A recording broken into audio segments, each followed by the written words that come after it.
Welcome to my channel kids life, जहां हर दिन है फन और कहानियों भरा।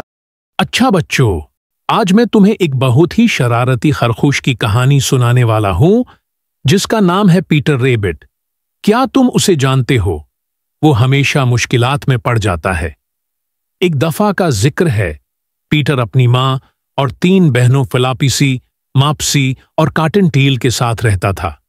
उनकी माँ ने कहा, मेरे बच्चों, तुम खेतों में खेल सकते हो या रास्ते पर जा सकते हो, लेकिन मिस्टर मैकग्रीगर के बाग में मत जाना।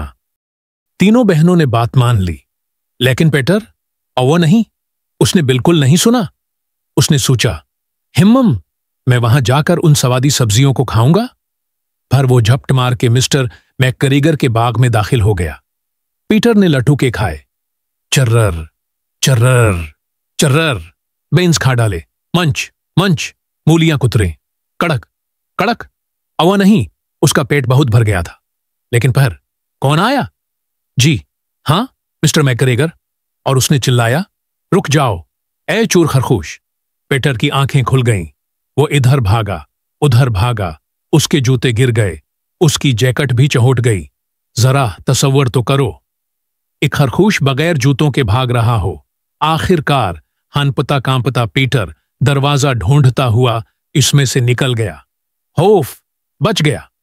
लेकिन जब वो घर पहुंचा तो बहुत बीमार महसूस कर रहा था। उसकी मां ने उसे बस्तर पर लिटा दिया और चमोमाइल की चाय का एक चम्मच दिया। बेचारा पीटर और उसकी बहनें, उन्होंने बहुत मजेदार खाना खाया, रोटी, दूध और मिठे बल्लेक बेरीज। मम मम। इसलिए मेरे प्यारे दोस्तों, याद रखो, हमेशा अपनी मां की बात मानो।